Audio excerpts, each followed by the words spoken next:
YSR Congress party Rajampet ఎంపీగా ఉన్నటువంటి పెద్దిరెడ్డి మిథున్ రెడ్డి గారిని ఈరోజు రెడ్ బుక్ రాజ్యాంగంలో భాగంగా కూటమి ప్రభుత్వంలో చంద్రబాబు నాయుడు వాళ్ళ కుమారుడు నారా లోకేష్ కక్షపూరితంగా లేనటువంటి లిక్కర్ స్కామ్ని ఉన్నట్టుగా రోజుకొక కట్టుకథ అల్లి ఏ విధంగా వైఎస్ఆర్ కాంగ్రెస్ పార్టీకి సంబంధించినటువంటి నాయకుల్ని జగన్మోహన్ రెడ్డి గారి దగ్గర ఉన్నటువంటి ఎవరైతే జగన్మోహన్ రెడ్డి గారి చుట్టుపక్కల ఉన్న వాళ్ళందరినీ అరెస్ట్ చేస్తున్నారో దానిలో భాగంగా ఈరోజు పెద్దిరెడ్డి మిథున్ రెడ్డి గారిని అరెస్ట్ చేయడం జరిగింది.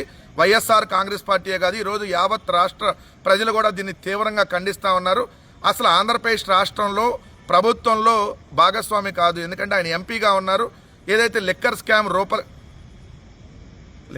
కాదు, లిక్కర్ పాట్ ఆంధ్రప్రదేశ్ రాష్ట్రంలో రెడ్ బుక్ రాజ్యాంగంలో భాగంగా ఏదైతే వైఎస్ఆర్ కాంగ్రెస్ పార్టీ నాయకుల్ని కార్యకర్తల్ని చంద్రబాబు నాయుడు గారి ఈ కూటమి ప్రభుత్వంలో నారా లోకేష్ వేధింపులకు గురి చేస్తూ ఉన్నాడో దానిలో భాగంగా ఈరోజు వైఎస్ఆర్ కాంగ్రెస్ పార్టీ రాజంపేట ఎంపీగా ఉన్నటువంటి పెద్దిరెడ్డి మిథున్ రెడ్డి గారిని అక్రమంగా అరెస్ట్ చేయడం జరిగింది. వైఎస్ఆర్ కాంగ్రెస్ పార్టీయే కాదు, యావత్ రాష్ట్ర ప్రజలు కూడా ఈ అక్రమ అరెస్టును తీవ్రంగా ఖండిస్తూ ఉన్నారు. ఎందుకంటే అసలు సంబంధం లేనటువంటి కేసు.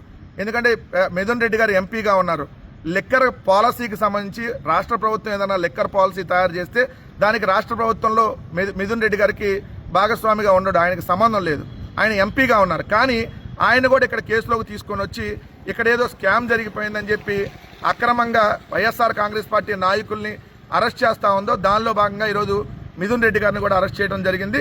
నేను అడుగుతా ఉన్న చంద్రబాబు నాయుడు గారిని, నారా లోకేష్ గారిని, ఎంతకు ఎంత చక్రవడ్డీతో సహా ఇవ్వకపోతే మేము వైఎస్ఆర్ కాంగ్రెస్ పార్టీ కార్యకర్తలే కాదు, గుర్తుపెట్టుకోండి. మీరు ఎన్ని రకాలుగా అక్రమ కేసులు పెట్టి వేధిస్తారో దీనికి చక్రవడ్డీతో సహా మళ్ళీ రేపొద్దున మేము అధికారుల రంగాన్ని తిరిగి మీకు చెల్లిస్తాం. మీ ఎవ్వరిని కూడా వదిలేటటువంటి ప్రసక్తి లేదు. ఈరోజు పెద్దిరెడ్డి మిథున్ రెడ్డి గారిని అక్రమంగా మీరు అరెస్ట్ చేయడం జరిగింది. ఒక ఎంపీగా ఏదైతే రాజంపేట నియోజకవర్గాల్లో పార్లమెంట్ నియోజకవర్గంలో సేవలు అందిస్తూ ఈరోజు ఒక మంచి ఎంపీగా గుర్తింపు పొందినటువంటి మిథున్ రెడ్డి గారు, ఒక్క మచ్చ కూడా లేనటువంటి నాయకుడిగా ఉన్నటువంటి మిథున్ రెడ్డి గారిని ఒక రాజకీయ కక్షపూరితంగా రాజకీయ కక్షలో భాగంగా మీరు జగన్మోహన్ రెడ్డి గారి వెంట పెద్దిరెడ్డి గారి కుటుంబం ఉంది కాబట్టి అనేక కేసులు పెద్దిరెడ్డి గారి కుటుంబం మీద పెట్టి మీరు వేధించారు. పెద్దిరెడ్డి రామచంద్రారెడ్డి గారి మీద కావచ్చు, పెద్దిరెడ్డి మిథున్ రెడ్డి గారి మీద కావచ్చు, మీరు అనేక అక్రమ కేసులు బదలాయించారు. అంతకుముందు 2014 to 2019 అధికారంలో ఉన్నప్పుడు కూడా ఇదే విధంగా మీరు ప్రవర్తించారు. ఒక్క రేప్ కేసు ఒకటి, అదేవిధంగా గంజాయి కేసు, ఈ 2 కేసులు తప్ప అనేక కేసులు పెద్దిరెడ్డి గారి కుటుంబం మీద మీరు పెట్టారు. దానిలో భాగంగా ఈరోజు లేనటువంటి స్కామ్ని ఉన్నట్టుగా చూపిస్తూ ప్రతిరోజు ఒక కట్టుకథలల్లి మీరు మీ మీడియా ఏ విధంగా పెద్దిరెడ్డి మిథున్ రెడ్డి గారిని టార్గెట్ చేస్తూ రాశారో దానిలో భాగంగానే ఈరోజు అక్రమ అరెస్ట్ జరిగింది. ఈ అక్రమ అరెస్టులకి వైఎస్ఆర్ కాంగ్రెస్ పార్టీ ఎట్టి పరిస్థితుల్లో కూడా భయపడేటటువంటి ప్రసక్తి లేదు. మీరు ఎన్ని రకాల కేసులు పెట్టుకున్నా దాన్ని మేము లీగల్ పరంగా ఎదుర్కొంటాం. మీ కేసులు చెల్లవనేది రేపొద్దున భవిష్యత్తులో కోర్టులో తేలబోతా ఉంది.